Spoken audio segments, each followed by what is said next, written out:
ಓಂ ಜನ್ಮಾದ್ಯಸ್ಯ ಯತೋನ್ವಯಾದಿತರತಶ್ಚಾರ್ಥೇಷ್ವಭಿಜ್ಞಸ್ವರಾಟ್ ತೇನೇ ಬ್ರಹ್ಮಹೃದಾಯ ಆದಿಕವಯೇ ಮುಹ್ಯಂತಿ ಯತ್ಸೂರಯಃ ತೇಜೋ ವಾರಿಮೃತಾಂ ಯಥಾ ವಿನಿಮಯೋ ಯತ್ರ ತ್ರಿಸರ್ಗೋ ಮೃಷಾ ಧಾಮ್ನಾ ಸ್ವೇನ ಸದಾ ನಿರಸ್ತಕುಹಕಂ ಸತ್ಯಂ ಪರಂ ಧೀಮಹಿ ನಿಗಮಕಲ್ಪತರೋರ್ಗಲಿತಂ ಫಲಂ ಶುಕಮುಖಾದಮೃತದ್ರವ ಸಂಯುತಂ ಪಿಬತ ಭಾಗವತಂ ರಸಮಾಲಯಂ ಮುಹುರಹೋ ರಸಿಕಾ ಭುವಿ ಭಾವುಕಾಃ ಯದರ್ಥೇನ ವಿನಾ ಮುಷ್ಯ ಪುಂಸ ಆತ್ಮವಿಪರ್ಯಯಃ ಪ್ರತೀಯತ ಉಪದ್ರಷ್ಟುಸೋ ಸ್ವಶಿರಶ್ಛೇದನಾದಿಕಃ ಯಥಾ ಜಲೇ ಚಂದ್ರಮಸಃ ಕಂಪಾದಿಸ್ತತ್ಕೃತೋ ಗುಣಃ ದೃಶ್ಯತೆ ಅಸನ್ನಪಿ ದೃಷ್ಟುಃ ಆತ್ಮನೋ ನಾತ್ಮನೋ ಗುಣಃ ಸ ವೈ ನಿವೃತ್ತಿಧರ್ಮೇಣ ವಾಸುದೇವಾನುಕಂಪಯಾ ಭಗವದ್ಭಕ್ತಿಯೋಗೇನ ತಿರೋಧತ್ತೆ ಶನೈರಿಹ ಯಥೇಂದ್ರಿಯೋಪರಾಮೋಧ ದ್ರಷ್ಟ್ರಾತ್ಮನಿ ಪರೇಹರೌ ವಿಲೀಯಂತೆ ತದಾ ಕ್ಲೇಶಾಃ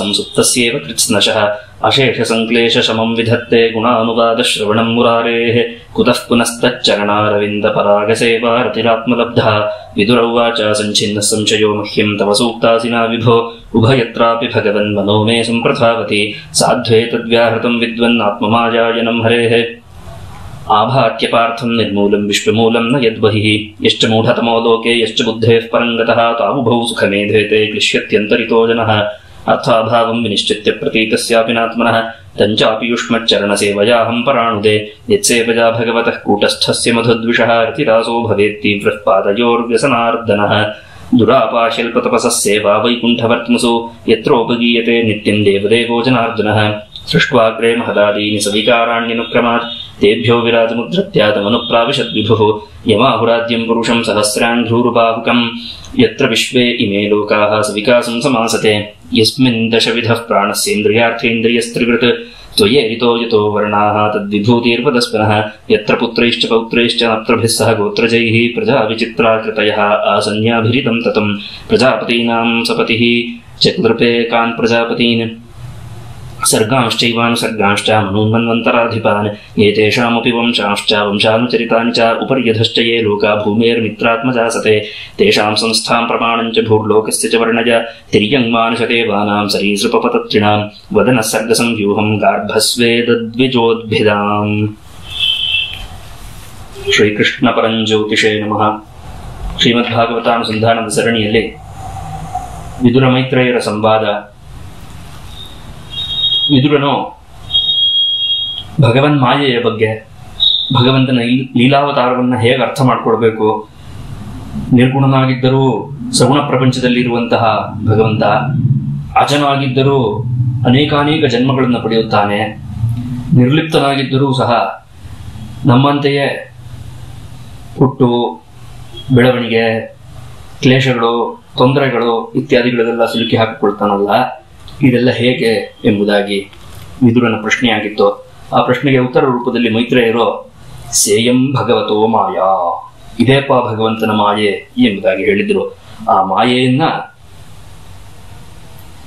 ಯಥಾವತ್ತಾಗಿ ಎಷ್ಟು ಹೇಳಿದ್ರು ಆ ಉದಾಹರಣೆಯನ್ನ 108 ಉದಾಹರಣೆಯನ್ನು ಹೇಳಿದಾಗ ಕೊಂಚ ಮಾಯೆಯ ಬಗ್ಗೆ ವಿಷಯ ಮನಸ್ಸಿಗೆ ಬರಬಹುದೋ ಏನೋ. ಆಯ್ತು, ವಿದುರನಿಗೆ 2 ಉದಾಹರಣೆ ಕೊಟ್ಟರೆ ಸಾಕಾಗಿತ್ತು. ನಮಗೆ 20,000 ಉದಾಹರಣೆ ಕೊಟ್ಟರು ಪ್ರತಿನಿತ್ಯ ನಮ್ಮ ಜೀವನದಲ್ಲಿ ನಡೆಯುವಂತಹ ಪ್ರತಿಯೊಂದು ಘಟನೆಯೂ ಒಂದು ಉದಾಹರಣೆಯೇ ಮಾಯೆಯ ಪ್ರಭಾವಕ್ಕೆ. ಹಾಗಿದ್ರೂ ಮಾಯೆ ನಮ್ಮ ಮನಸ್ಸಿಗೆ ಬರೋಲ್ಲ. ಆದರೆ ವಿದುರ ಹಾಗಿರಲಿಲ್ಲ. ತಕ್ಷಣವೇ ಅರ್ಥ ಮಾಡಿಕೊಳ್ಳಬಲ್ಲಂತಹ ಒಬ್ಬ ಉತ್ತಮ ಅಧಿಕಾರಿಯಾಗಿದ್ದ. ಹಾಗಾಗಿ ಮೈತ್ರೇಯರು ಅವನಿಗೆ ಉದಾಹರಣೆಯನ್ನು ಕೊಡ್ತಾರೆ. ವಸ್ತುತಃ ಆ ವಿಷಯ ಇಲ್ಲದೆ ಹೋದ್ರೂ ಹೇಗೆ ಸ್ವಪ್ನದಲ್ಲಿ ತನ್ನ ದೇಹಕ್ಕೆ ಏನಾದರೂ ಏಟು ಉಂಟಾಗೋದು ಅಥವಾ ಮರಣ ಉಂಟಾಗೋದು, ಇಂಥ ಸ್ವಪ್ನವೆಲ್ಲ ಹೇಗೆ ಬೀಳುತ್ತೋ, ತಾನು ಬದುಕೇ ಇರ್ತಾನೆ. ತಾನು ಬದುಕಿದ್ರೂ ಆತನಿಗೆ ತನ್ನ ಸ್ವಪ್ನದಲ್ಲಿ ತನಗೇನೋ ಏಟಾಯ್ತು, ತನಗೆ ಯಾರೋ ಬಂದು ಹೊಡೆದ್ರು, ತಾನೆಲ್ಲೋ ಹೋಗಿ ಬಿದ್ದುಬಿಟ್ಟೆ, ಈ ರೀತಿಯಾಗಿ ಸ್ವಪ್ನ ಹೇಗೆ ಉಂಟಾಗುತ್ತೋ ಸ್ವಶಿರಶ್ಛೇದನಾದಿಕಃ ಪ್ರತೀಯತೆ ಯಥಾ ಪ್ರತೀಯತೆ, ಅದೇ ರೀತಿಯಾಗಿ ಮಾಯೆಯಿಂದಲೂ ನಮಗೆ ಇದೆಲ್ಲವೂ ಇದ್ದಂತೆ ಕಾಣುತ್ತೆ, ವಸ್ತುತಃ ಯಾವುದೂ ಇಲ್ಲ ಅಂತ. ಎಷ್ಟು ಕಷ್ಟ ಇದೆ ಈ ವಿಷಯವನ್ನು ಅರಗಿಸ್ಕೊಳ್ಳೋದು ಅಂತಂದ್ರೆ, ಬುದ್ಧಿ ಇದನ್ನ ಸ್ವೀಕಾರ ಮಾಡೋಲ್ಲ. ತ್ರಿಗುಣ ಪ್ರಪಂಚದಲ್ಲೇ ಇರುವಂತಹ ಬುದ್ಧಿಯು ಈ ವಿಷಯವನ್ನ ಧರಿಸೋದಕ್ಕೆ ಆಗಲ್ಲ. ಅದ್ರ ಕೈಲಿ ಆಯ್ತೆ ಬಹಳ ಶ್ರಮ ಬೇಕಾಗತ್ತೆ. ಹೇಗೆ ನಂಬುವುದು? ನಮ್ಮ ಸುತ್ತಮುತ್ತಲೂ ಇರುವಂತಹ ಪದಾರ್ಥವೆಲ್ಲ ಅಸತ್ಯ, ಆಯ್ತೆ, ಇದು ಯಾವುದು ಸತ್ಯವಾದದ್ದಲ್ಲ, ಇದೆಲ್ಲವೂ ನಶ್ವರ, ಇದೆಲ್ಲ ಹೇಳೋದು ಚೆನ್ನ, ಆದ್ರೆ ಬುದ್ಧಿ ಒಪ್ಕೊಳತ್ಯೆ, ಹೂಗುಟ್ಟ ಹಾಗಾಗತ್ಯೆ ಅಂತ ಕೇಳ್ತು ಪಕ್ಷ ಬಹಳ ಕಷ್ಟ. ಇನ್ನೊಂದು ಉದಾಹರಣೆಯನ್ನು ಮೈತ್ರೇಯರು ಕೊಡ್ತಾರೆ. ಅಪ್ಪ, ಒಂದು ಸರೋವರದಲ್ಲಿ ಚಂದ್ರನ ಪ್ರತಿಬಿಂಬ ಬೀಳತ್ತೆಪ್ಪ. ಆ ಚಂದ್ರನ ಪ್ರತಿಬಿಂಬ ಬಿದ್ದಾಗ ಚಂದ್ರ ಆಕಾಶದಲ್ಲಿ ಸ್ಥಿರವಾಗಿ ಇರುತ್ತಾನೆ, ಚಂದ್ರ ಬಿಂಬ ಏನಿದೆಯೋ ಅದು ಆಕಾಶದಲ್ಲಿ ಸ್ಥಿರವಾಗಿಯೇ ಇರುತ್ತೆ. ಆದ್ರೆ ನೀರು ಅಲೆಗಳೆದ್ದಾಗ ನೀರಿನಲ್ಲಿ ಬಿದ್ದಂತಹ ಚಂದ್ರ ಬಿಂಬದಲ್ಲೂ ಅಲೆಗಳು ಏಳುತ್ತವೆ. ಆಗ ನಮ್ಗೆ ಹೇಗೆ ತೋರುತ್ತೆ ಅಂತ ಕೇಳಿದ್ರೆ, ಓಹೋ, ಚಂದ್ರನಲ್ಲಿ ಏನೇನೋ ವಿಕಾರ ಉಂಟಾಗ್ತಾ ಇದೆ, ಎತ್ತರ ಆದ ಚಂದ್ರ, ಕುಳ್ಳಕ್ಕಾದ, ಕೆಳಗೆ ಹೊರಟೋದ, ಅಗಲ ಆದ ಚಂದ್ರ, ಹರಡೋದ, ಈ ರೀತಿಯಾಗಿ ಏನೇನೋ 108 ವ್ಯಾಪಾರಗಳಿಗೆ ತಕ್ಕಂತೆ ವ್ಯವಹಾರಗಳು, ಹೆಸರುಗಳು, ಹೇಗೆ ಚಂದ್ರನ ಮೇಲೆ ನಾವು ಆರೋಪ ಮಾಡಿಬಿಡ್ತೇವೆಯೋ, ವಸ್ತುತಃ ಚಂದ್ರ ಅಲ್ಲ, ಅವನು ಚಂದ್ರನ ಪ್ರತಿಬಿಂಬ ಹೇಗೋ ತದ್ವತ್ ಮಾಯೆಯೂ ಕೂಡ ಹಾಗೆ ಕೆಲಸ ಮಾಡುತ್ತೆ. ಪರಮಚೈತನ್ಯ ಸ್ವರೂಪಿಯಾದಂತಹ ಭಗವಂತ ನಿರ್ಲಿಪ್ತನೇ, ಅಂದ್ರೆ ಅವನ ಚೈತನ್ಯವನ್ನು ಪಡ್ಕೊಂಡು, ಆ ಚೈತನ್ಯದ ಪ್ರತಿಬಿಂಬವನ್ನು ಪಡ್ಕೊಂಡು, ಆ ಚೈತನ್ಯದ ಅನುಗ್ರಹದಿಂದ ಕೆಲಸ ಮಾಡುತ್ತಿರುವಂತಹ ಬುದ್ಧಿಯಲ್ಲೋ, ಮಹತ್ವ ತತ್ವದಲ್ಲೋ, ಅಹಂಕಾರ ತತ್ವದಲ್ಲೋ, ಇಂದ್ರಿಯಗಳ ಮೇಲೋ, ಮನಸ್ಸಿನ ಮೇಲೋ ಎಲ್ಲವನ್ನೂ ಆರೋಪ ಮಾಡ್ಕೊಂಡ್ಬಿಡ್ತೇವೆ ನಾವು. ಓಹೋ, ಇದು ಎಲ್ಲವೂ ಅವನೇ ಅನುಭವಿಸ್ತಾ ಇದ್ದಾನೆ, ವಸ್ತುತಃ ಭಗವಂತ ನಿಸ್ಪೃಹ. ಹಾಗಿದ್ರೆ ಈ ಮಾಯೆಯನ್ನ ದಾಟೋದು ಹೇಗಪ್ಪ? 3 ಹಂತಗಳನ್ನ ಹೇಳ್ತಾರೆ ಮೈತ್ರೇಯರು. ಅತ್ಯದ್ಭುತವಾದಂತಹ ವಿಷಯ, ಪರಮಾದ್ಭುತವಾದಂತಹ ವಿಷಯ, ಪರಮ ರಹಸ್ಯವಾದಂತಹ ವಿಷಯ. ಎಷ್ಟು ಸುಲಭವಾದಂತಹ ಭಾಷೆಯಲ್ಲಿ ಹೇಳ್ತಾರೆ ಅಂದ್ರೆ, ಸವೈ ನಿವೃತ್ತಿ ಧರ್ಮೇಣ. ಆ ಮಾಯೆಯ ಒಂದು ವಿಷಯ ಏನಿದೆಯೋ, ಆ ಮಾಯೆಯ ಹೇಗೆ ತಿರೋಹಿತೋ ಭವತಿ, ತಿರೋಧತ್ತೆ, ಹೇಗೆ ತಿರೋಹಿತವಾಗುತ್ತೆ, ಅದು ಹೇಗೆ ಹಿಂದಕ್ಕೆ ಹೋಗುತ್ತೆ ಅಂತ ಕೇಳಿದ್ರೆ 3 ಕ್ರಮ ಇದೆಪ್ಪ, 3 ಹಂತಗಳಿದೆ ಅಂತ. ಕ್ರಮ ಅಂದ್ರೆ 3 ಹಂತಗಳಿದೆ ಅಂತ. ಮೊದಲನೇದು ಯಾವುದು? ಮೊಟ್ಟಮೊದಲನೇದು ಅಂತ ಹೇಳಿದ್ರೆ ನಿವೃತ್ತಿ ಧರ್ಮೇಣ.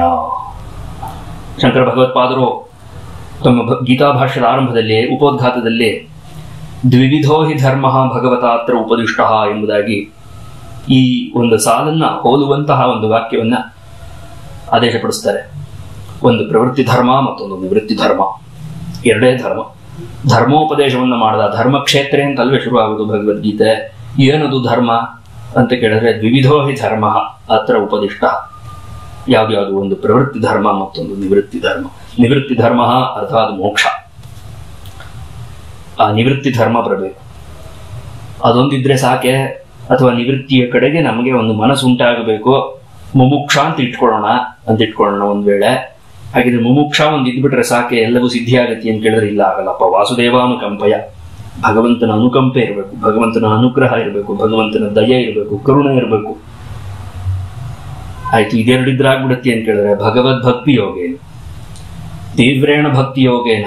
ವ್ಯಾಸರ ಬಹಳ ಸೊಗಸಾದಂತಹ ಪದಗಳು. ಭಗವಂತನಲ್ಲಿ ತೀವ್ರವಾದಂತಹ, ಗಾಢವಾದಂತಹ, ದೃಢವಾದಂತಹ ಒಂದು ಭಕ್ತಿ ಇರಬೇಕು. ಇದು 3 ಇದ್ದಾಗ ತಿರೋಧತ್ತೆ. ಅದು ಹೇಗೆ? ಒಂದು ಕ್ಷಣದಲ್ಲಿ ಆಗೋಲ್ಲಪ್ಪ. ಶನೈಹಿ ತಿರೋಧತ್ತೆ, ಶನೈಹಿ, ಮೆಲ್ಲಗೆ ಒಂದೊಂದೇ ಹಂತದಲ್ಲಿ. ಅದು ಹೇಗೆ ತಿರೋಹಿತವಾಗುತ್ತೆ ಅನ್ನೋದು ನಮಗೆ ಗೊತ್ತಾಗಲ್ಲ. ಹಾಗೆ ತಿರೋಹಿತವಾಗುತ್ತೆ. ನಾ ಎಲ್ಲ ಬಿಟ್ಬಿಟ್ಟಿದ್ದೀನಿ, ನನಗೇನು ಅಂಟಿಲ್ಲ, ಹೀಗೆಲ್ಲ ಹೇಳ್ಕೊಂಡು ತಿರುಗೋದು ಬೇರೆ. ಆಯ್ತೆ, ವಸ್ತುತಃ ಆ ಒಂದು ಅವಸ್ಥೆ ನಮ್ಮಲ್ಲಿ ಉಂಟಾಗುವುದು ಬೇರೆ. ಆ ಅವಸ್ಥೆ ಹೇಗೆ ಉಂಟಾಗತ್ತೆ ಅಂತ ಕೇಳಿದ್ರೆ ಈ 3ರ ಸಂಯೋಗ ಆಗಬೇಕು. ನಿವೃತ್ತಿ ಧರ್ಮೇಣ, ವಾಸುದೇವಾನುಕಂಪಯ, ಭಗವದ್ಭಕ್ತಿ ಯೋಗೇನ. ಇದು 3 ಸೇರ್ಕೋಬೇಕು. ಹೀಗೆ 3 ಸೇರ್ಕೊಂಡಾಗ, ಈ 3 ಸೇರ್ಕೊಂಡ ತರುವಾಯ ಶನೈಹಿ ತಿರೋಧತ್ತೆ. ಆಯ್ತಾ, ಇದು 3ರಲ್ಲಿ ಯಾವುದೇ ಒಂದರ ಕೊರತೆ ಇದ್ರೂ ಹೋಗಲ್ಲ. ಇಷ್ಟು ಕಷ್ಟ ಇದೆ ಮಾಯೆಯನ್ನು ದಾಟುವುದು ಅಂತ ಲೆಕ್ಕ. ಮುಂದಕ್ಕೆ ಇಂದ್ರಿಯಗಳ ಉಪರಾಮ ಅನ್ನೋ ಶಬ್ದ ಇಲ್ಲಿ ಬಳಸ್ತಾರೆ ವ್ಯಾಸರು. ಉಪರಾಮ ಅಂತಂದ್ರೆ ಶ್ರೀಧರ ಸ್ವಾಮಿಗಳು ಇದಕ್ಕೆ ವ್ಯಾಖ್ಯಾನ ಬರಬೇಕಾದ್ರೆ ಉಪರಾಮ ನೈಶ್ಚಲ್ಯಂ ಎಂಬುದಾಗಿ ಬರೀತಾರೆ, ನಿಶ್ಚಲತೆ ಅಂತ. ಆಯ್ತೆ, ಇಂದ್ರಿಯಗಳು ನಿಶ್ಚಲವಾದಾಗ, ಸ್ಥಿರ ಸುಖಮಾಸನಂ ಅಂತ ಹೇಳಿದ್ವೆ, ಆ ರೀತಿಯಾಗಿ ನಿಶ್ಚಲವಾದಾಗ ಇಂದ್ರಿಯಗಳು, ಆತ್ಮನಿ ತನ್ನಲ್ಲಿ ತಾನೇ ದ್ರಷ್ಟ ನೋಡುವವನು ಪರೇ ಹರೌ ಇಲಿಯಂತೆ. ಆಗ ಅವನು ಯಾವಾಗ ತನ್ನಲ್ಲಿ ತಾನೇ ಆ ಪರತತ್ವವನ್ನು ಅರಿಯುತ್ತಾನೋ, ಆ ಜೀವವು ತನ್ನ ನಿಜವಾದ ಸ್ವರೂಪವೇನು, ತಾನು ಎಲ್ಲಿಂದ ಹೊರಟಿದ್ದೇನೆ, ತನ್ನ ನೈಜ ಸ್ವರೂಪವೇನು ಎಂಬುದಾಗಿ ಯಾವಾಗ ಅರಿಯುತ್ತದೆಯೋ ಆಗ ಕ್ಲೇಶಾಹ ಸಂಸುಪ್ತಸ್ಯ ಇವ ಕೃತ್ಸ್ನಶಃ ವಿಲೀಯಂತೆ. ಮಲಗಿದ್ದಾಗ ಹೇಗೆ ಎಂತಹ ದಣಿವು, ಬಾಯಾರಿಕೆ, ಹಸಿವು ಏನಿದ್ರು ಎಲ್ಲ ಹೇಗೆ ಮರೆತು ಹೋಗ್ಬಿಡತ್ತೋ ನಿದ್ದೆ ಬಂದ್ರೆ. ಅದೇ ರೀತಿಯಾಗಿ ಸಂಸುಪ್ತಸ್ಯ ಇವ, ಮಲಗಿದವರಿಗೆ ಹೇಗೆ ಎಲ್ಲ ಕ್ಲೇಶಗಳು ಮರೆಯಾಗಿ ಹೋಗುತ್ತೋ ಅದೇ ರೀತಿಯಾಗಿ ಆ ಪರಂಜ್ಯೋತಿಯಲ್ಲಿ ಲೀನವಾಗಿ ಹೋದಾಗ ಜೀವವು ಎಲ್ಲ ಕ್ಲೇಶಗಳು ಹೊರಟು ಹೋಗುತ್ತೆ. ಎಲ್ಲಿಯವರೆಗೂ ಆ ಜೀವವು ದೇವನಲ್ಲಿ ಐಕ್ಯವನ್ನು ಪಡೆಯುವುದಿಲ್ಲವೋ ಅಲ್ಲಿಯವರೆಗೂ ಕ್ಲೇಶಗಳು ಇದ್ದೇ ಇರುತ್ತೆ. ಅಶೇಷ ಸಂಕ್ಲೇಶ ಶಮಂ ವಿಧತ್ತೆ. ಹಾಗಿದ್ರೆ ನಾವು ಹೇಗೆ ಎಲ್ಲಿಂದ ಶುರು ಮಾಡಬೇಕು, ಇದರ ಮೊಟ್ಟ ಮೊದಲನೆಯ ಹೆಜ್ಜೆ ಏನು ಅಂತ ಕೇಳಿದ್ರೆ ಮೈತ್ರೇಯರು ಬಹಳ ಸೊಗಸಾದಂತಹ ಭಾಷೆಯಲ್ಲಿ ಹೇಳಿದ್ರು. ಮುರಾರೇ, ಭಗವಂತನ ಗುಣಾನುವಾದ ಶ್ರವಣ, ಗುಣ ಸಂಕೀರ್ತನೆ ಏನಿದೆಯೋ, ಭಗವತ್ ಕಥೆ ಏನಿದೆಯೋ ಆ ಭಗವತ್ ಕಥಾನುಸಂಧಾನವೇ ಅಶೇಷ ಸಂಕ್ಲೇಶ ಶಮಂ ವಿಧತ್ತೆ, ನಮ್ಮ ಎಲ್ಲ ಕ್ಲೇಶಗಳನ್ನು ಕೂಡ ನಾಶ ಮಾಡಲು ಸಮರ್ಥವಾಗಿದೆ. ಹೇಗೆ ಬರೀ ಕಥೆ ಕೇಳೋದ್ರಿಂದ ಹೇಗಾಗ್ಬಿಡುತ್ತೆ ಅಂತ ಕೇಳಿದ್ರೆ, ಬರೀ ಕಥೆ ಕೇಳೋದ್ರಿಂದ ಖಂಡಿತವಾಗಿಯೂ ಆಗಲ್ಲ. ಕಥೆ ಕೇಳುವುದರಿಂದ ಅದು ನಮ್ಮನ್ನ ಮತ್ತೊಂದು ಹಂತಕ್ಕೆ ಏರಿಸಬೇಕು. ನಾವು ಒಂದು ವೇಳೆ ಭಗವಂತ ನಮ್ಮನ್ನ ಯಾವುದೋ ಒಂದು ಧರ್ಮಕರ್ಮ ಸಂಯೋಗದಿಂದ ಇಂತಹ ಸೊಗಸಾದಂತಹ ಒಂದು ಸನ್ನಿವೇಶವನ್ನು ನಮ್ಮ ಜೀವನದಲ್ಲಿ ಒದಗಿಸಿಕೊಟ್ಟಿದ್ರೋ, ನಾವೇ ಒಂದು ವೇಳೆ ನಾ ಇದನ್ನು ಒಲ್ಲೆ ಎಂಬುದಾಗಿ ದೂರ ತಳ್ಳಿಬಿಟ್ರೆ, ಅಥವಾ ಕಿವಿಗೆ ಹೋದ್ರೂ ಮನಸ್ಸಿಗೆ ಹೊಗದೆ ಹೋದ್ರೆ ವಿಷಯ, ಅದು ಏನು ಮಾಡೋಕ್ಕಾಗಲ್ಲಪ್ಪ. ಇನ್ನು ಸಂಸ್ಕಾರ ಸಾಲದು, ಜೀವಕ್ಕೆ ಇನ್ನು ಬೇಕಾದಂತಹ ಸಂಸ್ಕಾರ ಸಾಲದು ಅಂತ ಅಷ್ಟೇ ಲೆಕ್ಕವೇ ಹೊರತು ಕೇಳಿದವರೆಲ್ಲರೂ ದಾಟ್ಬಿಡ್ತಾರೆ ಅಂತಲೂ ಇಲ್ಲ. ಹಾಗಂತ ಕೇಳದೆ ಇರಲೂಬಾರದು. ಕೇಳಬೇಕು, ಪದೇ ಪದೇ ಕೇಳ್ತಾ ಇರಬೇಕು, ಆಗಾಗ ಕೇಳ್ತಾ ಇರಬೇಕು, ಸದಾಕಾಲದಲ್ಲೂ ಕೇಳ್ತಾ ಇರಬೇಕು. ಯಾಕೆಂತ ಕೇಳಿದ್ರೆ ಅದೊಂದು ಗೂಡು ಮಾಡ್ಕೊಡುತ್ತೆ, ಒಂದು ಸಂಸ್ಕಾರವನ್ನು ಮಾಡುತ್ತೆ. ಬಹಳ ಕಷ್ಟ ಪ್ರಕೃತಿಯನ್ನು ದಾಟೋದು. ಭಗವಂತನ ಮಾಯೆಯನ್ನು ದಾಟುವುದು ಅಸಾಧ್ಯ, ಅಸಂಭವವೇ ಸರಿ. ಅವನ ಅನುಗ್ರಹ ಇದ್ರೆ, ಭಗವಂತನಲ್ಲಿ ತೀವ್ರವಾದಂತಹ ದೃಢವಾದಂತಹ ಒಂದು ಭಕ್ತಿ ಇದ್ರೆ, ಆ ಒಂದು ಹಂಬಲ ಇದ್ರೆ, ಆಗ ಮೆಲ್ಲಗೆ ಕೆಲಸ ಆಗುತ್ತೆ. ಇದು ಯಾವುದೂ ಕೂಡ 1 ವರ್ಷ ಪ್ರಾಜೆಕ್ಟು, 2 ವರ್ಷ ಪ್ರಾಜೆಕ್ಟು ಆ ಥರದ ವಿಷಯ ಅಲ್ಲ. ಅದನ್ನ ನಾವು ಮನಸ್ಸಿನಲ್ಲಿ ದೃಢವಾಗಿ ಇಟ್ಕೊಳ್ಬೇಕು. ಶನೈಹಿ ಅಂತ ಹೇಳ್ಬಿಟ್ಟಿದ್ದಾರೆ. ಈ ಶನೈಹಿ ಅನ್ನೋದಕ್ಕೆ ಏನು ಸಮಯ ನಿರ್ಬಂಧ ಇಲ್ಲ, ಈ ಜನ್ಮದಲ್ಲೇ ಆಗ್ಬೇಕು ಅಂತಲೂ ನಿಯಮ ಇಲ್ಲ. ಆಯ್ತಾ, ಎಷ್ಟೋ ಜನ್ಮಗಳು ತಗೊಳುತ್ತೆ. ಅದೆಲ್ಲ ಜೀವದೇವರ ಒಂದು ಸಂಬಂಧಕ್ಕೆ ಬಿಟ್ಟಂತಹ ವಿಷಯ. ಅದನ್ನು ಯಾರೂ ಕೂಡ ನಿರ್ಧಾರ ಮಾಡೋಕ್ಕಾಗಲ್ಲ, ಇದಮಿತ್ತಮ್ ಅಂತ ಹೇಳಕ್ ಬರೋಲ್ಲ. ಹಾಗಾಗಿಯೇ ಗುರುವಿನ ಸ್ಥಾನ ಅಪ್ರತಿಮವಾದದ್ದು, ಅತುಲ್ಯವಾದದ್ದು, ಅನುಪಮವಾದದ್ದು ಗುರುವಿನ ಸ್ಥಾನ. ಯಾಕೆ ಅಂತ ಹೇಳಿದ್ರೆ, ಈ ಜೀವದೇವರ ನಡುವಣ ಇರುವಂತಹ ಯಾವ ಒಂದು ಸಂಬಂಧ ಇದೆಯೋ ಆ ಸಂಬಂಧವನ್ನು ಚೆನ್ನಾಗಿ ಅರಿತವನು ಗುರು. ಹಾಗಾಗಿ ಈ ಜೀವವು ಯಾವಾಗ ಪಕ್ವವಾಗುತ್ತೆ ಅನ್ನೋದನ್ನ ಚೆನ್ನಾಗಿ ಬಲ್ಲವನು ಗುರು. ಹಾಗಾಗಿ ಜೀವನದಲ್ಲಿ ಏನ್ ಮಾಡಬೇಕು ಅಂದ್ರೆ ಗುರುವನ್ನು ಆಶ್ರಯಿಸಬೇಕು, ದೃಢವಾಗಿ ಆಶ್ರಯಿಸಬೇಕು. ಅದೊಂದೇ ಮಾರ್ಗ, ಅದು ಬಿಟ್ಟು ಬೇರೆ ಇನ್ನೇನೂ ಇಲ್ಲ. 108 ಗುರುಗಳನ್ನು ಆಶ್ರಯಿಸೋದ್ರಿಂದಲೂ ಏನೂ ಆಗಲ್ಲ. ಗುರು ಅಂತ ತಮ್ಮಂತ ಕರ್ಕೊಂಡವರನ್ನು ಆಶ್ರಯಿಸಿದ್ರೂ ಏನೂ ಆಗಲ್ಲ. ಆಯ್ತೆ, ಮತ್ತೆ ಬಹಳ ಕ್ಲೇಶ.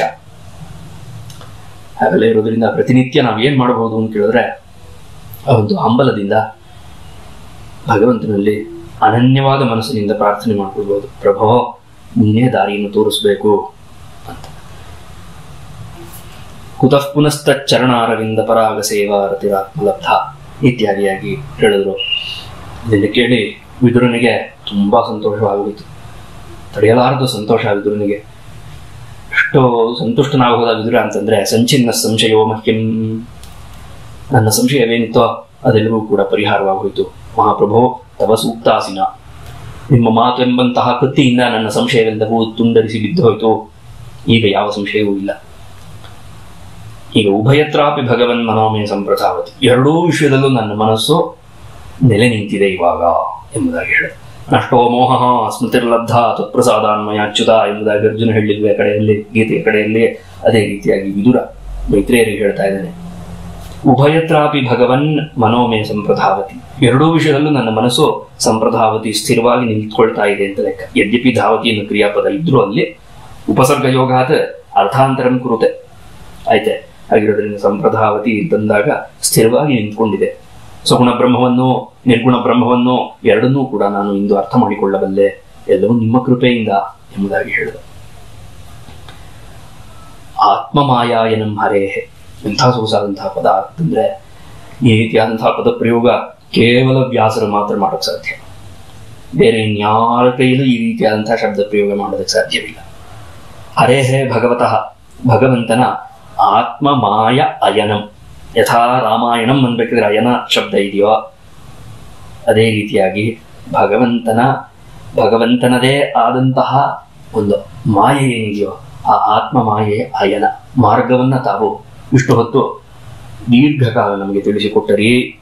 ಆಯ್ತೆ, ಅದರಿಂದ ಆಭಾತ್ಯಪಾರ್ಥಂ ನಿರ್ಮೂಲಂ ವಿಶ್ವಮೂಲಂ ನಯದ್ಬಹಿ, ಅದು ನಿರ್ಮೂಲಂ, ಅದಕ್ಕೆ ಯಾವುದು ಮೂಲ ಇಲ್ಲ, ಅದೇ ಮೂಲ. ಅದು ಎಲ್ಲಿಂದ ಬಂತು, ಹೇಗೆ ಬಂತು, ಅದೇನು ವಿಷಯವೇ ಇಲ್ಲ. ಹಾಗಿದ್ರೂ ಅದು ವಿಶ್ವಮೂಲಂ, ಎಲ್ಲಕ್ಕೂ ಮೂಲದಲ್ಲಿ ಬೆಳಗುವಂತಹದ್ದು ಎಂಬುದಾಗಿ ಜ್ಞಾಪಿಸ್ಕೊಂಡ. ವಿದುರ ಮತ್ತೊಂದು ಸೊಗಸಾದಂತಹ ಮಾತನ್ನು ಹೇಳ್ತಾನೆ. ಸುವರ್ಣಾಕ್ಷರದಲ್ಲಿ ಬರೆದಿಡಬೇಕಾದಂತಹ ಒಂದು ಮಾತು. ಎಷ್ಟ ಮೂಢತಮೋ ಲೋಕದಲ್ಲಿ ಅತ್ಯಂತ ಮೂರ್ಖ ಇರ್ತಾನಲ್ಲ ಅವನು, ಮತ್ತು ಎಷ್ಟು ಬುದ್ಧೇ ಪರಂಗತಃ, ಬುದ್ಧಿಯನ್ನು ಮೀರಿ ಇರುವಂತಹ ತತ್ವವನ್ನು ಯಾರೋ ಕಂಡಿರ್ತಾರೋ, ಸಾಕ್ಷಾತ್ಕಾರ ಮಾಡ್ಕೊಂಡಿರ್ತಾರೋ ತಮ್ಮ ಹೃದಯದಲ್ಲಿ ಅಂತಹವರು ಅಂತ ಲೆಕ್ಕ. ಯೋ ಬುದ್ಧೇ ಪರತಸ್ತು ಸಹ ಅಂತ ಹೇಳಿದ್ದಾರೆ ಗೀತೆಯಲ್ಲಿ ಕೃಷ್ಣ. ಆಯ್ತಾ, ಇಂದ್ರಿಯಾಣಿ ಪರಾಣ್ಯಹೋ ಇಂದ್ರಿಯೇಭ್ಯ ಪರಂ ಮನಃ ಮನಸಸ್ತು ಪರಾ ಬುದ್ಧಿ ಯೋ ಬುದ್ಧೇ ಪರತಸ್ತು ಸಹ ಅಂತಂದ್ರೆ ಆ ಪರಮಾತ್ಮ ಅಂತ, ಪರಮ ಪುರುಷನೇ. ಆ ಪರಮ ಪುರುಷನನ್ನು ಕಂಡಂತಹ ಆತ್ಮ ಸಾಕ್ಷಾತ್ಕಾರ ಸಂಪನ್ನರಾದಂತಹ ಋಷಿ ಮಹರ್ಷಿಗಳು ಯಾರುಂಟೋ ಅವರು ಹಿಂದೆ ಹೋದ್ರೆ ಎಷ್ಟು ಮೂಢತಮೋ ಲೋಕೆ, ಅತ್ಯಂತ ಮೂರ್ಖ. ಇವರಿಬ್ರು ಮಾತ್ರ ತಾವು ಬಹು ಸುಖ ಮೇಧೇತೆ, ಇವರಿಬ್ಬರೇ ಜೀವನದಲ್ಲಿ ನೆಮ್ಮದಿ ಆಗಿರುವಂಥದ್ದು, ಇವರಿಬ್ಬರಿಗೆ ಜೀವನದಲ್ಲಿ ನೆಮ್ಮದಿ ಅನ್ನೋದಿರುತ್ತೆ. ಕ್ಲಿಶ್ಯತ್ಯಂತರಿತೋ ಜನ, ಇವರಿಬ್ಬರು ಮಧ್ಯದಲ್ಲಿ ಇರ್ತಾರಲ್ಲ, ಇತ್ಲಾಗೆ ಬುದ್ಧಿಯಿಂದ ಮೇಲೆ ಇರುವಂತಹ ಪರತತ್ವವನ್ನೂ ಅರಿಯಲಿಲ್ಲ, ಮೂರ್ಖರು ಅಲ್ಲ, ಅರೆ ಬರೆ ಬೆಂದವರು ಅಂತ. ಅವರು ಕ್ಲಿಶ್ಯತಿ, ಅವರೇ ದುಃಖಕ್ಕೊಳಗಾಗುವುದು ಅಂತ. ಹಾಗಾಗಿ ಯಾಕಾಗಿ ಇಷ್ಟೊಂದೆಲ್ಲ ಒತ್ತು, ಇಷ್ಟೊಂದೆಲ್ಲ ಶಾಸ್ತ್ರಾಧ್ಯಯನ ಅನುಸಂಧಾನ ಇವೆಲ್ಲ ಯಾಕೆ ಅಂತ ಕೇಳ್ತು ಒಂದು ಪಕ್ಷ. ಇದು ಸರಿಯಾಗಿ ಅರ್ಥವಾಗದೆ ಹೋದ್ರೆ ಬುದ್ಧಿಯಲ್ಲಿ ಒಂದು ಹುಳ ಬಿಟ್ಟ ಹಾಗೆ. ಇದು ಇತ್ಲಾಗೆ ಸಂಪೂರ್ಣವಾಗಿ ದಡ್ಡನೂ ಅಲ್ಲ, ಈ ಕಡೆ ಬುದ್ಧಿವಂತನೇ ಅಲ್ಲೂ ನೋಡಿ, ಬುದ್ಧಿಮಾನ್ ಅಂತ ಶಬ್ದ. ಬುದ್ಧಿ ಅಸ್ತಿ ಇತಿ ಬುದ್ಧಿಮಾನ್. ಬುದ್ಧಿಯನ್ನು ವಶಪಡಿಸ್ಕೊಳ್ಳೋದು ಯಾವುದು? ಬುದ್ಧಿ ಮೇಲಿರುತ್ತಾನೆ, ಬುದ್ಧಿಯನ್ನು ವಶಪಡಿಸ್ಕೊಳ್ಳೋದು ಸಾಧ್ಯ. ಯೋ ಬುದ್ಧೇ ಪರತಸ್ತು ಸಹ, ಬುದ್ಧಿಗಿಂತಲೂ ಮೇಲೆ ಬೆಳಗುವಂತಹ ಪರತತ್ವ ಯಾವುದುಂಟೋ ಅದು ಮಾತ್ರ ಬುದ್ಧಿಮಾನ್ ಆಗೋದಕ್ಕೆ ಸಾಧ್ಯ. ಬಹಳ ಬುದ್ಧಿವಂತ ಕಣ ನೀನೋ ಅಂತೆಲ್ಲ ಹೇಳುವಂತಹ ಬುದ್ಧಿವಂತ ಅನ್ನೋ ಶಬ್ದ ಗೌಣಾರ್ಥದಲ್ಲಿರುವಂಥದ್ದು. ಆಯ್ತೆ, ಅದು ಮೂಲಭೂತವಾದ ಅರ್ಥವನ್ನ ಹೊತ್ಕೊಂಡು ಬಂದಿದೆ ಅಂತ ಹೇಳಕ್ ಬರೋಲ್ಲ.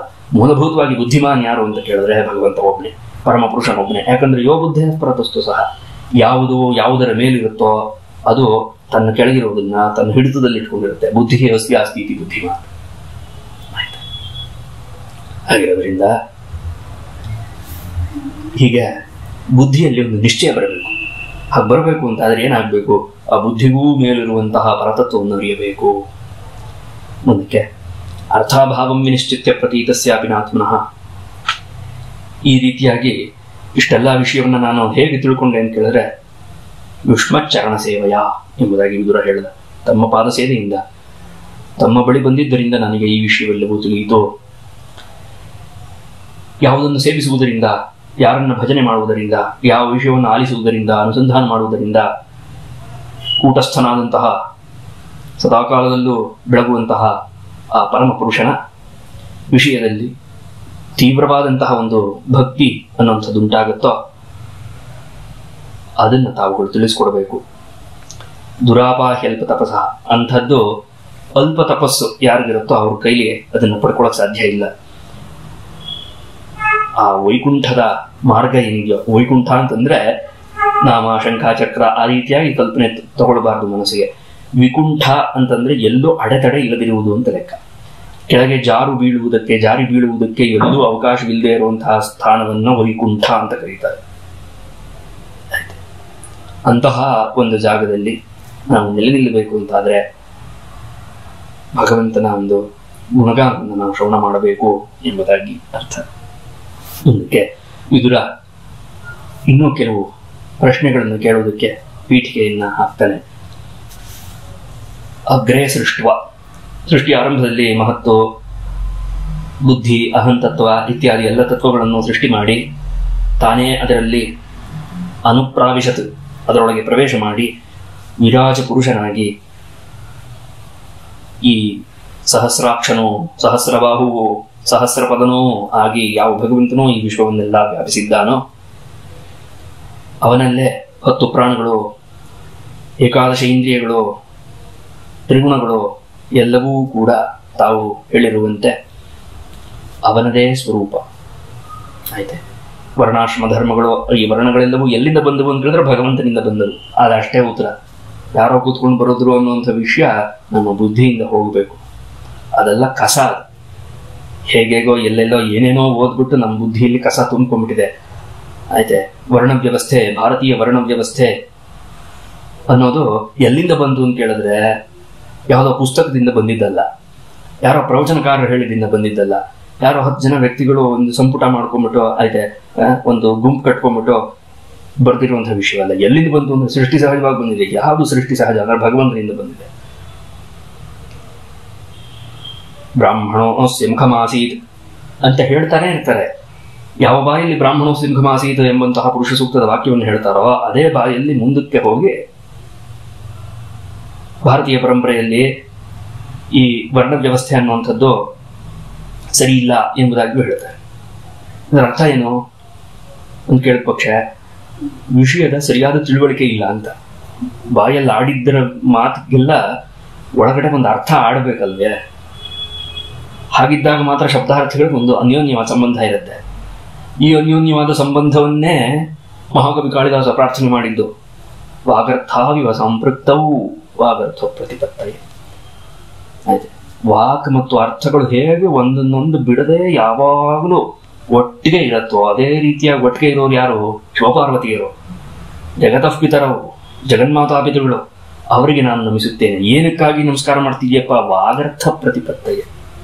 ನನಗೆ ಕೀರ್ತಿ ಬರಲಿ ಅಂತಾಗ್ಲಿ, ಹಣ ಬರಲಿ ಅಂತಾಗ್ಲಿ, ನನ್ನನ್ನು ಜನ ಪೂಜೆ ಮಾಡಲಿ ಅಂತಾಗ್ಲಿ, ಈ ಕಾರ್ಯಸಿದ್ಧಿ ಆಗಲಿ ಅಂತಾಗ್ಲಿ, ಏನು ಆಯ್ತೆ ಈ ಕಾವ್ಯವನ್ನ ನಿರ್ವಿಘ್ನವಾಗಿ ನಾನು ಅದಲ್ಲ ಅಲ್ಲ. ವಾಗರ್ಥ ಪ್ರತಿಪತ್ತಯೇ. ವಾಗರ್ಥದ ಪ್ರತಿಪತ್ತಿ ಉಂಟಾಗಬೇಕು. ಪ್ರತಿಪತ್ತಿ ಜ್ಞಾನ. ವಾಗರ್ಥದ ರಹಸ್ಯ ಏನು ಅಂತ ಅರ್ಥ ಆಗಬೇಕು. ಸುಮ್ಮನೆ ಏನೋ ಕಾವ್ಯದ ಆರಂಭದಲ್ಲಿ ಮಂಗಳ ಶ್ಲೋಕವನ್ನು ಬರೀಬೇಕು, ಅದಕ್ಕೋಸ್ಕರ ಮಂಗಳ ಶ್ಲೋಕವನ್ನು ಬರಿತಾ ಇದ್ದೀನಿ, ಇಷ್ಟ ದೇವತಾ ಸ್ತುತಿ ಅಲ್ಲ, ಪರತತ್ವ. ಕಾಳಿದಾಸ ಯಾಕೆ ಕಾಳಿದಾಸ ಅಂದ್ರೆ ಈ ಕಾರಣಕ್ಕೆ ಕಾಳಿದಾಸ ತನ್ನ ಇಷ್ಟ ದೇವತಾ ಸ್ತುತಿಯನ್ನ ಮಾಡಿದಾನೆ ಎಂಬುದಾಗಿ ಏನೋ ಕೆಲವು ಪಂಡಿತರು ವ್ಯಾಖ್ಯಾನ ಮಾಡ್ತಾರೆ. ಅದು ಅವರ ಸಂತೋಷ ಮಾಡಲಿ. ಆದರೆ ವಸ್ತುತಃ ಏನ್ ಕೇಳಿದಾನೆ ಕಾಳಿದಾಸ? ವಾಗರ್ಥ ಪ್ರತಿಪತ್ತಿ ಆಗಬೇಕು ನನಗೆ ಅಂತ. ವಾಗರ್ಥದ ಸಿದ್ಧಿ ಆಗಬೇಕು. ಸಿದ್ಧಿಯೂ ಅಲ್ಲಪ್ಪ, ವಾಗರ್ಥದ ಜ್ಞಾನ ಉಂಟಾಗಬೇಕು. ಪ್ರತಿಪತ್ತಿ ಜ್ಞಾನ, ಪರಾತ್ಪರ ಜ್ಞಾನ ಏನುಂಟೋ ಅದನ್ನ ಪ್ರತಿಪತ್ತಿ ಎಂಬುದಾಗಿ ಕರೀತಾರೆ. ವಾಗರ್ಥ ಪ್ರತಿಪತ್ತಿ ಆಗಬೇಕು. ವಾಕ್ ಮತ್ತು ಅರ್ಥ ಒಂದನ್ನೊಂದು ಬಿಡದೆ ಸದಾಕಾಲದಲ್ಲೂ ಇರಬೇಕು. ಹಾಗಿದ್ದಾಗ ಮಾತ್ರ ಅವನು ಕವಿ ಅಂತ ಅನಿಸ್ಕೊಳ್ತಾನೆ. ಅವನ ಹೃದಯದಲ್ಲಿ ಯಾವ ಅರ್ಥವು ಭಾಸವಾಗುತ್ತೋ ಆ ಭಾಸವಾದಂತಹ ಅರ್ಥಕ್ಕೆ ಅವನು ಕೊಡುವಂತಹ ಶಬ್ದ ಹೊಂದ್ಕೋಬೇಕು. ಹೀಗೆ ಅನ್ಯೋನ್ಯವಾದಂತಹ ಶಬ್ದಾರ್ಥವನ್ನು ಸೃಷ್ಟಿ ಮಾಡ್ತಾನಲ್ಲ ಕವಿ, ಅವನು ಸೃಷ್ಟಿ ಮಾಡಿರುವಂತಹ ಅನ್ಯೋನ್ಯವಾದಂತಹ ಶಬ್ದಾರ್ಥವನ್ನ ಒಂದು ವೇಳೆ ಸರಿಯಾಗಿ ಅನುಸಂಧಾನ ಮಾಡಿದ್ರೆ ಅವನ ಹೃದಯದಲ್ಲಿ ಯಾವ ಸತ್ಯವು ಗೋಚರವಾಯಿತೋ ಆ ಸತ್ಯದೆಡೆಗೆ, ಆ ಸತ್ಯದಲ್ಲಿ ನಾವು ಕೂಡ ನೆಲೆ ನಿಲ್ಲುತ್ತೇವೆ. ಇದು ಕಾವ್ಯದ ರಹಸ್ಯ, ಇದು ಕಾವ್ಯದ ಮರ್ಮ, ಇದು ಕಾವ್ಯಶಾಸ್ತ್ರದ ಅಧಿಕರಣ. ಈ ವಿಷಯ ಇಲ್ಲದೆ ಹೋದ ಪಕ್ಷ ಅವನು ಹೇಳ್ದ, ನಾವು ಕೇಳಿದ್ವಿ, ನಮ್ಗೆ ಹೇಗೆ ಅನ್ನಿಸ್ತೋ ಹಾಗೆ ನಾವು ಅಂದ್ಕೊಂಡ್ವಿ ಅಂತ. ಅದೆಲ್ಲ ನಮ್ಮ ಅಂದುಕೊಳ್ಳುವುದು ಅಂತ ಅಷ್ಟೇ. ನಮ್ಮ ಅನಿಸಿಕೆ ಆಗತ್ತೆ ಹೊರತು ಕವಿ ಹೃದಯ ಮುಟ್ಟಿದ್ವೆ ಅಂತ ಕೇಳಿದ್ರೆ ಇಲ್ಲ. ಹೀಗೆಲ್ಲ ಬಹಳಷ್ಟು ವಿಷಯ ಇರೋದ್ರಿಂದ ಈ ವರ್ಣಗಳು ಮತ್ತು ಇನ್ನೇನೇನು ಲೋಕದಲ್ಲಿ ವಿಭೂತಿಗಳಿದೆಯೋ ಅದೆಲ್ಲವೂ ಕೂಡ ಭಗವಂತನಿಂದಲೇ ಬಂದವು ಎಂಬುದಾಗಿ ಮನಸ್ಸಿಗೆ ತಂದುಕೊಳ್ಬೇಕು. ಮುಂದಕ್ಕೆ ಭಗವಂತ ಈ ಪ್ರಜಾಪತಿಗಳನ್ನೆಲ್ಲ ಸೃಷ್ಟಿ ಮಾಡಿದನಲ್ಲ, ಅವರೆಲ್ಲರೂ ಹೇಗೆ ಸೃಷ್ಟಿ ಕಾರ್ಯವನ್ನು ಮುಂದುವರಿಸಿದರು ಆ ವಿಷಯವನ್ನು ತಾವು ತಿಳಿಸ್ಕೊಡ್ಬೇಕು. ಅವರ ವಂಶಾನುಚರಿತ ಮನುಗಳು, ಮನ್ವಂತರಾಧಿಪತಿಗಳು ಐತೆ, ಮತ್ತು ಊರ್ಧ್ವಲೋಕಗಳು, ಅಧೋಲೋಕಗಳು, ಭೂಮಿಯ ಒಂದು ಸುತ್ತಳತೆ, ಭೂಮಿಯ ಪರಿಮಾಣ, ಇದೆಲ್ಲವನ್ನು ಕೂಡ ತೇಷಾಂ ಸಂಸ್ಥಾಂ ಪ್ರಮಾಣಂಚ ಭೂರ್ಲೋಕಸ್ಯ ಚ ವರ್ಣಯ ಇದೆಲ್ಲವನ್ನು ತಾವು ತಿಳಿಸ್ಕೊಡಬೇಕು. ಅದೇ ರೀತಿಯಾಗಿ ತಿರ್ಯಗ್ಯೋನಿಗಳು, ಮನುಷ್ಯ ಯೋನಿಯಲ್ಲಿ ಹುಟ್ಟಿದವರು, ದೇವತೆಗಳು, ಸರೀಸೃಪ, ಪಕ್ಷಿಗಳು, ಇದೆಲ್ಲದರ ಸೃಷ್ಟಿ ಹೇಗಾಯಿತು ಎಂಬುದಾಗಿ ತಾವು ತಿಳಿಸ್ಕೊಡ್ಬೇಕು ಅಂತ. ಇದೆಲ್ಲವನ್ನು ಕಂಡಾಗ ವಿದುರ ಇಲ್ಲಿಯವರೆಗೂ ಕೇಳಿದಂತಹ ಮಾತನ್ನು ಕೇಳ್ದ.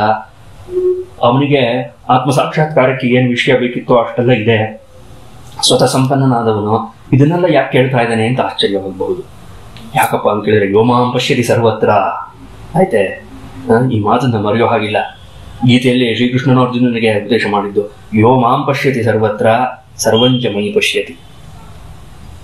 ಭಗವಂತನನ್ನ ಎಲ್ಲದರಲ್ಲೂ ನೋಡಬೇಕು, ಎಲ್ಲವನ್ನೂ ಭಗವಂತನಲ್ಲಿ ನೋಡಬೇಕು. ಈ ದೃಷ್ಟಿಕೋನ ಇದೆಯಲ್ಲ, ಇದಷ್ಟು ಸುಲಭವಾಗಿ ಸಿದ್ಧಿ ಆಗಲ್ಲ. ಯಾರಿಗೆ ಈ ದೃಷ್ಟಿಕೋನ ಸಿದ್ಧಿ ಆಗುತ್ತೋ ಅವರನ್ನು ಕುರಿತು ಭಗವಂತ ಹೇಳಿದಂತಹ ಮಾತೇನು ಅಂತ ಕೇಳಿದ್ರೆ, ಅವರಿಗೆ ನಾನು ಯಾವತ್ತೂ ಕಣ್ಮರೆ ಆಗಲ್ಲ ಅಪ್ಪ. ಆಯ್ತೆ, ವ್ಯೋಮಾಂ ಪಶ್ಯತಿ ಸರ್ವತ್ರ ಸರ್ವಂಚ ಮೈ ಪಶ್ಯತಿ ತಸ್ಯ ಅಹಂ ನ ಪ್ರಣಶ್ಯಾಮಿ. ಅವನಿಗೆ ನಾನು ಎಂದಿಗೂ ಕಣ್ಮರೆ ಆಗಲ್ಲ. ಪ್ರಣಾಶ ಕಣ್ಮರೆ ಆಗುವುದು ಆಗಲ್ಲ. ಸಚ ಮೇ ನ ಪ್ರಣಶ್ಯತಿ. ಅವನೂ ಕೂಡ ನನ್ನಿಂದ ದೂರವಾಗಲ್ಲ, ನನ್ನಿಂದ ಕಣ್ಮರೆ ಆಗಲ್ಲ. ಅವನಿಗೆ ನಾನು ಕಣ್ಮರೆ ಆಗಲ್ಲ, ನನ್ನಿಂದ ಅವನು ಕಣ್ಮರೆಯಾಗಿ ದೂರ ಹೋಗಲ್ಲ. ಎಂಥವ್ರಿಗೆ ಹೇಳಿದ್ದು ಅಂದ್ರೆ ಇಂಥವ್ರಿಗೆ ಹೇಳಿದ್ದು. ಯೋಮಾಂ ಪಶ್ಯತಿ ಸರ್ವತ್ರ ಸರ್ವಂಚ ಮೈ ಪಶ್ಯತಿ. ಎಲ್ಲವನ್ನೂ ಭಗವಂತನಲ್ಲೂ ನೋಡಕ್ ಬರಬೇಕು, ಭಗವಂತನನ್ನು ಎಲ್ಲದರಲ್ಲೂ ನೋಡಕ್ ಬರಬೇಕು. ಇಂತಹ ಅತ್ಯದ್ಭುತವಾದಂತಹ ವಿಜ್ಞಾನ. ಅದರ ಸ್ಥೂಲವಾದ ವಿಸ್ತಾರವಾದಂತಹ ಒಂದು ಅಂಶವೇ ವಿದುರನು ಮೈತ್ರೇಯರನ್ನು ಕೇಳ್ತಾ ಇರುವಂತಹ ಪ್ರಶ್ನೆ. ಈ ಸೃಷ್ಟಿ ರಹಸ್ಯವನ್ನೆಲ್ಲ ಯಾಕೆ ಅರ್ಥ ಮಾಡ್ಕೊಳ್ಬೇಕು? ಇಷ್ಟೆಲ್ಲ ಕುತೂಹಲ ಯಾಕೆ? ಕಣ್ಮುಚ್ಕೊಂಡು ಧ್ಯಾನ ಮಾಡ್ಕೊಂಡು ಆತ್ಮ ಸಾಕ್ಷಾತ್ಕಾರ ಮಾಡ್ಕೊಳ್ಬಹುದಿತ್ತಲ್ವೇ ವಿದುರ? ನೀವೇ ಹೇಳಿದ್ರಿ ಅಂತಹ ಬ್ರಹ್ಮಜ್ಞಾನಿ ಅಂತ.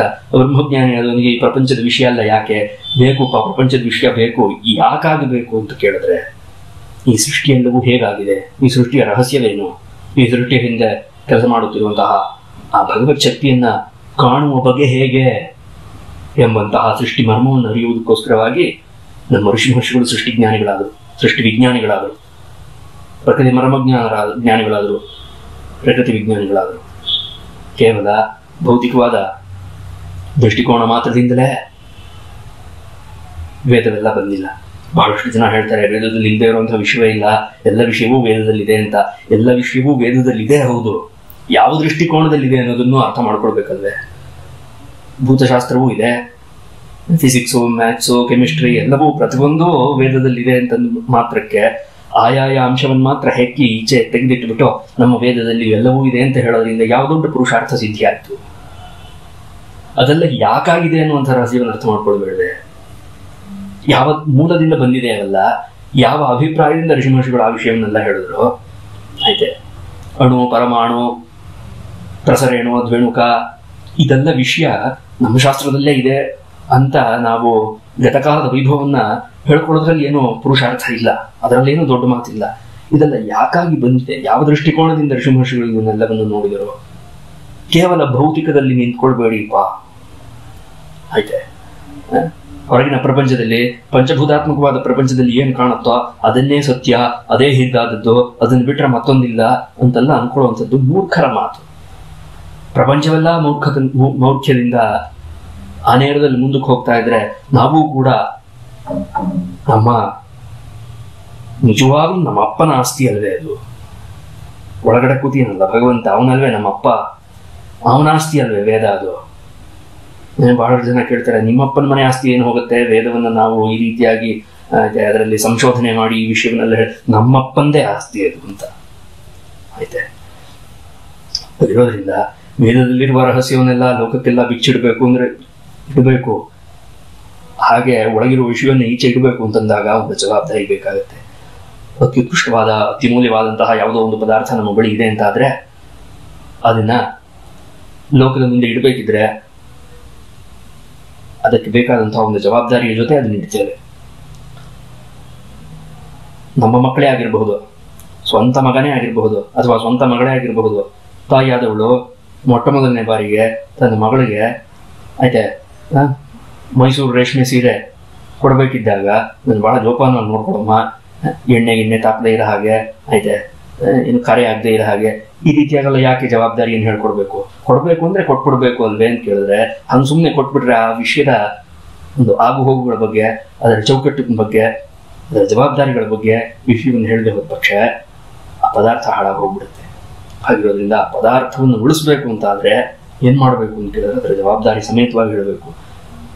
ವೈದ್ಯಶಾಸ್ತ್ರದ ಸಂಬಂಧವಾಗಿ ಬಹಳಷ್ಟು ವಿಷಯ ವೇದದಲ್ಲಿದೆ. ಹೌದು, ಸಂತೋಷ, ತುಂಬಾ ಇದೆ ವಿಷಯಗಳು. ಯಾವ ನೇರದಲ್ಲಿ ಬಂದಿದೆ, ಯಾವ ಮೂಲವನ್ನು ಹಿಡ್ಕೊಂಡು ಅದೆಲ್ಲವೂ ವಿಸ್ತಾರವಾಗಿದೆ, ಅದು ನಮ್ಮನ್ನ ಹೇಗೆ ಆ ಮೂಲಕ್ಕೆ ಕರ್ಕೊಂಡು ಹೋಗುತ್ತೆ, ಇದನ್ನ ಹೇಳಕ್ ಬರುತ್ತೆ ನಿಮ್ಗೆ. ಬರದೇ ಹೋದ ಪಕ್ಷ ಇರೋದನ್ನು ಯಥಾವತ್ತಾಗಿ ಉಳಿಸ್ಕೊಳ್ಳೋದು ಒಳ್ಳೇದು. ಹಾಗೆ ಹೇಳಕ್ ಬರಬೇಕು ಅಂತ ಆದ್ರೆ ಏನ್ ಮಾಡಬೇಕು? ಸಾಧನೆ ಮಾಡಬೇಕು. ಆ ಸಾಧನೆ ಮಾಡೋದಕ್ಕೆ ಎಲ್ಲಿ ಹೋಗ್ಬೇಕು ಅಂತ ಕೇಳಿದ್ರೆ ಒಬ್ಬ ಗುರುವನ್ನ ಆರಿಸಿ ಹೋಗಬೇಕು. ನಮ್ಮನ್ನ ಆ ಮಾರ್ಗದಲ್ಲಿ ಕರ್ಕೊಂಡು ಹೋಗಬಲ್ಲಂತಹ ಒಬ್ಬ ದಕ್ಷನಾದಂತಹ ಗುರು ಬೇಕು ನಮ್ಗೆ. ಆ ಗುರುವನ್ನು ಹುಡುಕೋದ್ರ ಕಡೆ ನಮ್ಮ ವ್ಯಾಪಾರವೆಲ್ಲ ತಿರುಗಬೇಕೇ ಹೊರತು ತಲಹರಟೆ ಮಾಡೋದ್ರ ಕಡೆ ಅಲ್ಲ ಎಂಬುದಾಗಿ ಸಮಯೋಚಿತವಾದಂತಹ ಒಂದು ಮಾತುಗಳನ್ನ ನೆನಪಿಸ್ಕೊಂಡು ಮುಂದಕ್ಕೆ ವಿದುರ ಇನ್ನೂ ಹಲವಾರು ಪ್ರಶ್ನೆಗಳನ್ನ ಕೇಳ್ತಾನೆ ಮಿತ್ರೆಯರ ಬಳಿ. ಆ ಕಥಾಭಾಗವನ್ನು ನಾಳೆಯ ದಿವಸ ಅನುಸಂಧಾನ ಮಾಡೋಣ. ಧನ್ಯವಾದಗಳು. ಶ್ರೀಕೃಷ್ಣಾರ್ಪಣಮಸ್ತು.